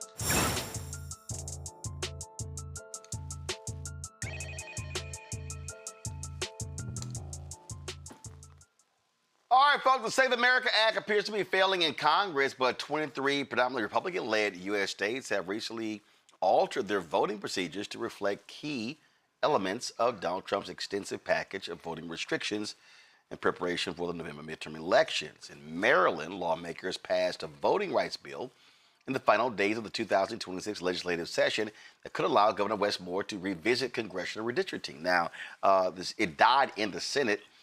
This comes after he was unable to, again, secure approval for redrawing the maps during this session. Over the weekend, House of Delegates approved voting rights legislation aimed at preventing all counties and local municipalities from engaging in vote dilution during elections. The measure was introduced as an emergency bill, meaning that if it passes in the Senate and reaches the governor's desk, it will become law immediately upon the governor's signature.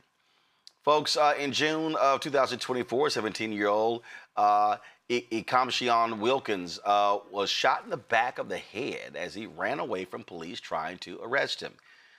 At the time, the officer said the teen had a gun, but the newly released body cam video contradicts that.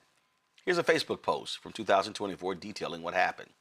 Around 1 p.m. on June 18th, Anti-Crime Task Force detectives attempted to stop a stolen SUV after spiking the vehicle and a brief tactical pursuit. Two suspects bailed and ran from officers near Whittier and Moffett. During a foot pursuit, an armed suspect turned and pointed a gun at officers when the detectives shot the armed suspect. A second armed juvenile was taken into custody and not injured.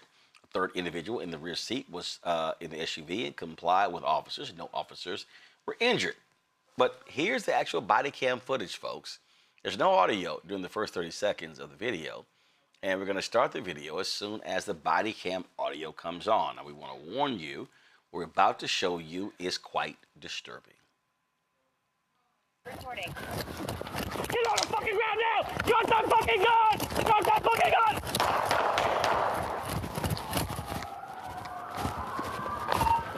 Shot fired, shot fired, shot fired. Give me your hand.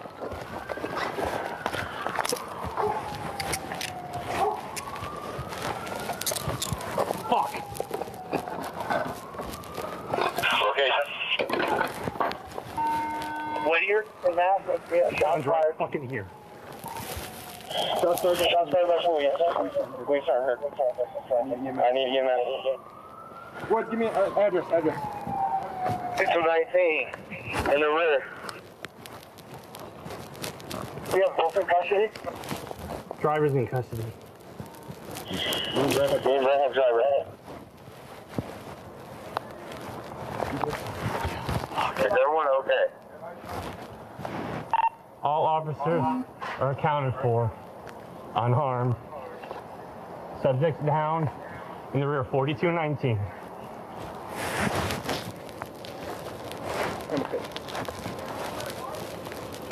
I'm in around.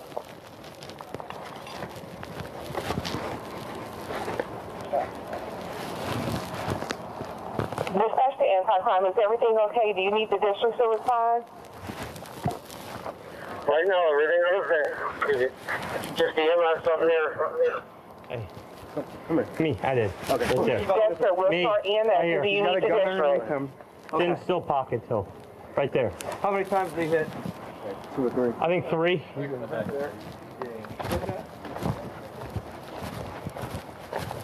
I think we're good right now. We'll keep you posted. You want to contact FIU? Yeah, I'm doing that currently. Yes, sir. We're going to start EMS. And is this police involved shooting? Affirmative. All police officers are accounted for and healthy. We have 1 suspect down. That is clear. We are in Massive. We'll start EMS. The district's not needed at this time at 1314. Jim, give me the address one more time. I'm going to let Major know as well. 4221 Massive. 4221 Massive. Sir, 4221 Massive. EMS is en route at 1314.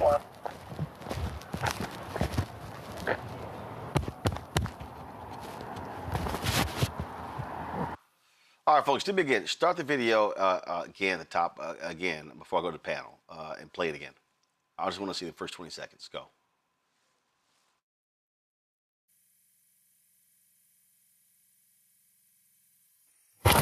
Recording. Get on the fucking ground now! Drop that fucking gun! Drop that fucking gun! Now, folks, the name of the officer who killed him has not been officially released, but he's still on the force. The family attorney, Albert Watkins, obtained the video as part of the discovery process in a federal lawsuit against the police department. He was supposed to join us tonight, but something came up. We'll try to get him on later this week. The St. Louis Police Department released a statement saying, "We recognize that the use of deadly force is difficult for everyone involved and for the community. We are committed to being as transparent as possible, even in dynamic and rapidly evolving situations. In the early stages of this investigation, detectives with the Force Investigations Unit determined that information provided by a third party to investigators in the immediate aftermath of the incident was not consistent with the actual events or what was initially shared with the community. The involved officers' statements were consistent with the findings of the investigation. Following the June 18, 2024 shooting, internal protocols were updated to better position the SLMPD to provide accurate and timely information. A member of the department's body-worn camera unit now responds directly to the scene so that footage can be reviewed by investigating commanders before detailed public accounts are provided. In this case, an earlier review of body-worn camera footage would have provided greater clarity than what was available in the initial moments following the incident. These updates reflect best practices moving forward and help ensure that early information shared with the public is grounded in verified evidence. This case remains under review by the Circuit Attorney's Office, and we will continue to respect that process. Here's what I don't understand, Joe. Again, and we have shown way too many of these videos. Why are you firing at somebody who's running away? Nowhere in that video do you see this young man turning and pointing a gun. He's running away. Why are you firing at somebody running away? Right, you're firing at somebody running away. And then you seem to be very, very certain that somehow he's got a gun, and he's got a gun that's pointed at you. Now, it's really pretty arrogant because, you know, they don't provide the body-worn camera when they're supposed to as part of the public record search. And I guess they just thought that they would just go on forever and ever in litigation, and this would never have to be provided. At some point prior to them getting this body-worn camera in discovery, they knew that they had told a lie. They knew it. They knew it, and I would submit to you, I bet you dollars to donuts, they knew it moments after it happened, because it wasn't too long before they looked at it and understood what was going on. But meanwhile, back at the ranch, you keep hiding. You know, you keep being less than transparent. The body-worn camera is the body-worn camera, man. And even their little statement made it seem like, oh, we've got a way to do it better next time. Here's how you do it better next time. You release that doggone thing right away, or at the very least, when it's requested in a public record search, when someone is supposed to get it. If we'd done that, then we all know that you were lying then. You don't have to lie. Here's the tape. Here's what we're going to do it. And to be honest with you, they have every reason to be hopeful because, hell, we won't even know that they would have been convicted anyway, regardless of this situation. And I give you 10 to 1. I don't know that there's for sure going to be a criminal conviction at all. There's going to be a civil case for sure. So once again, we've got a situation where it doesn't look like they're in imminent danger that they say that they are, or at the very least, they're not telling the truth and being transparent about what's actually happening. So now, now we caught you in this lie, we caught you in this lie. Now you're going to tell the truth and we're supposed to believe it? This is why you can't make withdrawals of goodwill when you don't have deposits. This is why there's problems between the people and the police, because even the body-worn camera is hidden. I've got cases like this right now. Body-worn camera is hidden. People say they lost what was particularly important, but they've got everything else, but not what it is that you actually need. It is absolutely crazy. And once again, another live loss when it didn't have to be. I say numerous times, Mustafa, I don't understand how in your department, if you just let people just fire away at somebody who's running away, it makes no sense to me. That there's nothing in that video that says this person was a threat to the officers. Right. I agree with everything Joe said. I would just add, if we want to do things better, stop shooting people in the back of the head. I mean, that's the ultimate beginning for me. You know, when you have trust and you continue to break trust, which I know this police department didn't have trust because I know some other things that have happened there before, you just completely ruin it. I mean, how can communities trust you if you say one thing and then the video shares a completely different story? So once again, another young black man killed. There's a cover-up, or at least it looks like there's a cover-up. And then, his family has to deal with all the pain, the loss, and everything else that goes with that. And eventually there has to be some accountability, not just for these police officers. And, we've talked about this numerous times, that everybody shouldn't be a police officer because it's not for everybody. But we also got to have accountability up the chain because nothing is going to change until others know that they are going to be held accountable and that there will be repercussions for the changes that are not happening inside of their respective departments. Now, as I close, I'll just say, I know that being a police officer or someone's working in law enforcement is not easy, but that's why you have to be held to a higher standard. And that's why you got to have people who are prepared for the difficulty. Rinconi? I'm deeply saddened in this moment. I don't know how many videos of this, more videos like this we can really watch. I've not been in the police academy, gentlemen, but one thing I do know is that the training definitely does not submit that you fire on people who are fleeing, right? Certainly if they're not waving a weapon at you. So I think what we're seeing here is a cover-up by the St. Louis Police Department. Let's call it plain English what it is. This is a cover-up. When the attorney asked for the body cam, he was denied it. He actually had to file a federal lawsuit against the police department to get this body cam footage.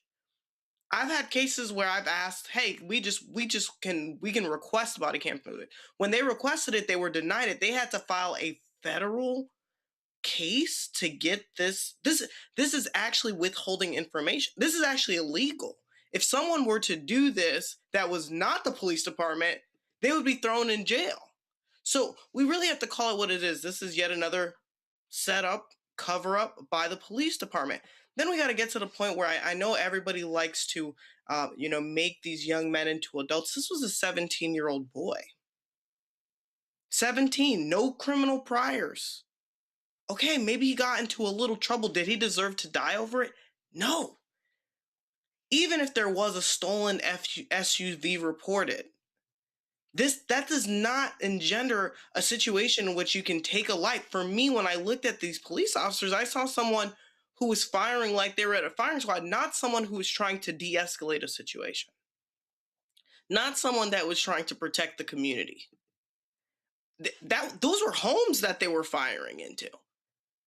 Those other 3 bullets could have gone anywhere, and unfortunately, one went into the head of young Ameshawn Wilkins. But this is really not how this particular story had to end. The SUV was only going 10 miles per hour. This is a gentleman that could have been apprehended and handled the right way, whether that been a criminal court case, etc.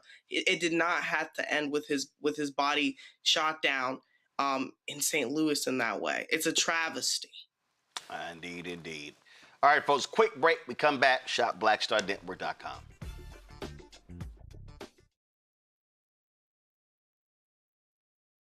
MAGA Republicans ended diversity programs, cut funding for Black students, and fired federal employees. And they won't stop there.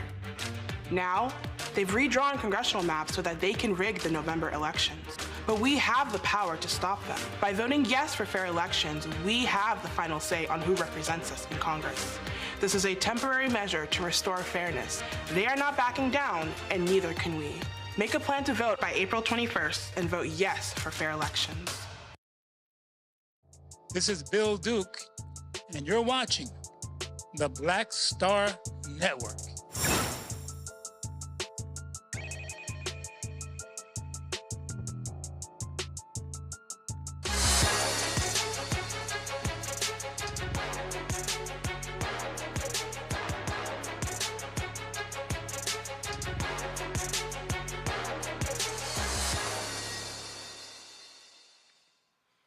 All right, folks, of course, our shopblackstarnetwork.com website features a variety of Black-owned companies and their products. You name it, we've got it. And so, of course, we want you all to be sure to go to the site and check it out. All right, let's talk about today. As a teenager, my next guest began creating her own all-natural skincare product to address her struggles with eczema, acne, and extremely dry skin. And by the time she reached college, she was selling these products. Now she runs a successful company called Buttered Body Care, specializing in moisturizing products for ultra-dry, sensitive, and melanated skin. Brittany Bygrave joins us right now. Brittany, glad to have you here. So, so what were you doing? Were you playing around with a chemistry set, and you were like, yo, I'm not finding some stuff that really helped me out? And so how did this just come about? Yeah, great question. I think we can all think back to the YouTube era where we're all DIYing everything and figuring out how to make our own skincare, hair care, all of the things. And that's where my curiosity really grew when it came to ingredients and products and figuring out what actually worked for my dry skin.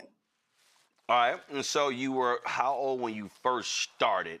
You first made your first product, your guinea pig item? You're taking me down memory lane. I'm gonna call 12, 13 years old, where I was in my mom's kitchen in New Jersey, just having fun. Now, was your mom playing in her going, what the hell are appliances. you doing in my kitchen? No, my mom is really supportive. I'm the only child, pretty creative, so she really supported me every step of the way. And then all of a sudden, this thing just began to build and build. And when did it really turn into a business? Yeah, so built and built. I was doing it for myself for a pretty long time, all through high school. And it wasn't until I got to college where I discovered like, oh, this actually could be a business. And I started learning about structure, of course, selling, marketing. I actually changed my major to entrepreneurship at North Carolina A&T, graduated with a degree and fully kind of pursued it after I graduated.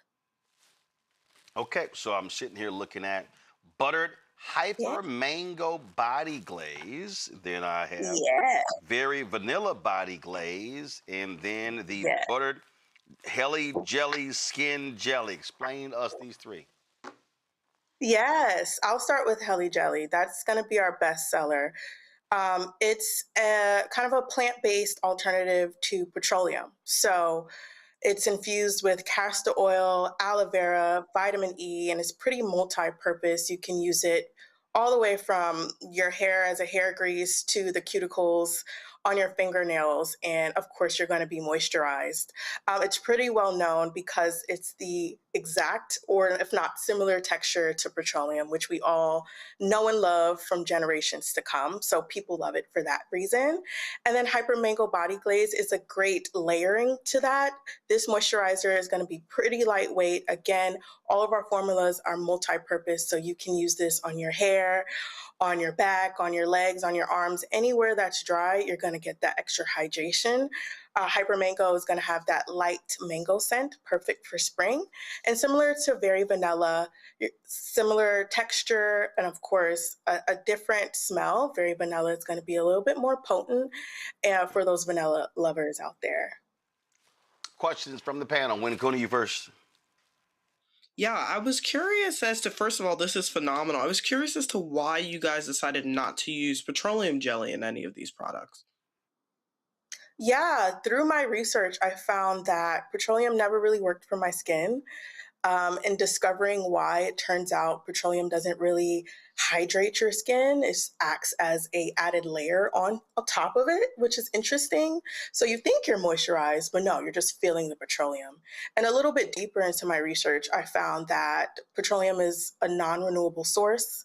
So it's not biodegradable, it's not renewable at all. So if we're using plant-based ingredients, it's gonna be naturally better for our environment. And petroleum, lastly, has been connected to some cancers. If the ingredient is not refined correctly and deeply, and by the way, that process is not regulated to even know how much refining actually needs to happen, it has been connected to a chemical connected to some cancers. So some people just opt to just have a cleaner, kind of holistic alternative altogether that works just as well, if not better. Thank you. Mustafa. Do you do your own manufacturing? And if so, what does that look like? Yes, so we manufacture in Landover, Maryland. I have a small team of 4 currently helping me do all things from manufacturing, production, fulfillment. Of course, all Black owned, led, created. We really are in the kind of wheelhouse of making sure we're keeping the business healthy and supported in that way. All right, Joe. Congrats, great products here. A couple questions. Do all of the products that you use have some kind of element where it's environmentally friendly or plant-based or something like that? I imagine maybe that's part of the goal. And then the next question becomes, do I start off with the most popular a product like the non-petroleum jelly, or what does someone start with when they want to support your product and get their feet wet? Yes, I'll start with your kind of second question. Heli Jelly is going to be the product you fall in love with initially, and then you're going to find layering the body glazes, as I just spoke to, is going to be a next level experience when it comes to adding that fragrance that you love, adding that other layer of moisture when you do have those winter seasons come about. Heli Jelly is amazing, of course, as a base, but of course, as you find yourself needing a little bit extra moisture or maybe some fragrance, I think those other products will complement it really, really well. And yes, all of our ingredients are plant-based, ethically sourced. We also have other products that are fair trade certified. So we really keep, our core value of eco-friendly, sustainable, plant-based at the core of every aspect of our products. All right, then. Folks, if y'all want to support Body Care, please go to shopblackstarnetwork.com. The product's there on the website, shopblackstarnetwork.com. Be sure to check it out. Brittany, we surely appreciate it. Thanks a bunch and good luck. Thank you. All right, thank you so very much. All right, that's it for the show. Joe, Winkuni, and Mustafa, I appreciate y'all being a pound. Thank you so very much. Thank you very much. We're going to close this out, y'all, with Black Star Network headlines and Brittany Noble. Roll it. Well, first, an update on a story that we shared on Monday regarding the death of influencer Ashley Robinson. She passed away under suspicious circumstances. The 31-year-old died on April 11th while celebrating her birthday at a luxury resort in Zanzibar with her white boyfriend, who proposed to her during the trip. While her death was ruled a suicide, her family and friends have questions about what really happened. For the first time, Robinson's parents are addressing their daughter's death. Robinson's mother says she got a call from her daughter on April 8th. She told her mom that she and her fiance, Joe McCann, had gotten into an argument and had been moved to separate rooms. Well, the next day, on April 9th, her mother got another call, this one from McCann, who told her that Ashley had done something to herself and was being taken to the hospital. A hospital report noted an unidentified mark around her neck and listed the cause of death as cerebral hypoxia from strangulation and suffocation. Her father said she was happy and never would have done anything to harm herself. The death, it still remains under investigation. Robinson's family has requested surveillance footage from the resort and is even considering traveling to Zanzibar just to seek answers. Well, a black woman in Jonesboro, Arkansas has been arrested after she was accidentally paid nearly $20,000 for one day's work. 50-year-old Renee Coleman refused to return the money to the Jonesboro business. Coleman now faces felony theft charges. It was a payroll mistake that led to her receiving $1,650 per hour instead of $16.50 per hour for a 12-hour shift as an in-home care nurse.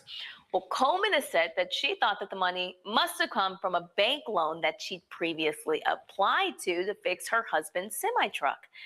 Well, she's set to be arraigned on May 18th. In North Carolina, we're witnessing the latest consequences of the Trump administration's attacks on diversity, equity, and inclusion. For the first time since the 1980s, Duke University will not hold its Black Student Alliance Invitational. Now, this annual program allows prospective high school students to visit the campus. The university says that this decision follows a review of all university programming just to ensure compliance with evolving legal guidance, which includes a memo from the Trump Department of Justice encouraging universities to eliminate affinity group spaces. Black students at Duke have condemned this decision, arguing that it could reduce the number of black students enrolling at the private university in Durham. Instead, the university plans to host a 2-day admissions event for all students, regardless of race, without any specific programming for black students. New data from the Southern California is raising concerns about racial profiling at UCLA. According to the university's Campus Information Center, over half of the individuals stopped by campus police last year, both at the University of California, Los Angeles, and in the surrounding Westwood neighborhood, were either black or Hispanic. Now, this is significant considering that Black and Hispanic students constitute less than 30% of the student population, and these groups make up less than a quarter of Westwood's residents. Between July of 2024 and July of 2025, Black and Hispanic individuals represented 52.7% of all police stops made by campus authorities. In Alabama, a Selma-based nonprofit has announced a new grant to address hunger. The initiative, which is worth $20,000, is a partnership between the Resolve Fund, the national organization, and the Black Belt Community Foundation. Now, the funds will be used to enhance efforts to improve food access throughout Alabama's Black Belt region. The investment comes at a time when 40 million Americans are facing increased challenges in accessing food, a situation worse by delays in the Supplemental Nutritional Assistance Program, also known as SNAP, resulting from the federal government shutdown at the end of 2025. Folks, don't forget, check out the breakdown with Brittany Noble every day, noon Eastern, right here on the Black Star Network. Again, the breakdown with Brittany Noble. All right, folks. Hey, tomorrow's April 15th. I'll be rocking my Jackie Robinson jersey. Of course, his jersey retired in all around Major League Baseball. So tomorrow's Jackie Robinson Day right here on the Black Star Network. Don't forget, support the work that we do. Join our Bring the Funk fan club. If you want to support us, please do so. Use the Stripe QR code. You see it right here. That's also for checks. That's also for credit cards. Checks and money order. Make it payable to Roland Martin Unfiltered, P.O. Box 57196, Washington, D.C. 20037 -0196. PayPal R Martin Unfiltered, Venmo RM Unfiltered, Zelle Roland at RolandSMartin.com, Roland at RolandMartinUnfiltered.com. Be sure to download the Black Star Network app, Apple phone, Android phone, Apple TV, Android TV, Roku, Amazon Fire TV, Samsung Smart TV. Be sure to get our Roland Martin Unfiltered swag by going to shopblackstarnetwork.com. Our t-shirts, hoodies, all that good stuff. You can get it all there. And don't forget, support products like we just having the conversation here, y'all. But this butter jelly. Be sure to support this, and of course this very vanilla body glaze, hyper mango body glaze. Support that and all the other products on our site, shopblackstarnetwork.com. Shopblackstarnetwork.com. Again, shopblackstarnetwork.com. Peruse the website. You can check out all the products right there as well. So let me just go ahead and add the buttered body care to our grouping here. I'm just going to place it right here. So get the buttered body care right here at shopblackstarnetwork.com. All right, y'all. That is it for us. First of all, don't forget, follow me on Fanbase. Download the app. Follow me at Roland S. Martin, so check me out there. Also, be sure to subscribe to our YouTube channel. We're close to 2 million, y'all. Let's hit 2 million as quickly as we can. and let's make that thing happen. All right, I'm going to see y'all tomorrow right here, Roland Martin Unfiltered on the Black Star Network. Holla!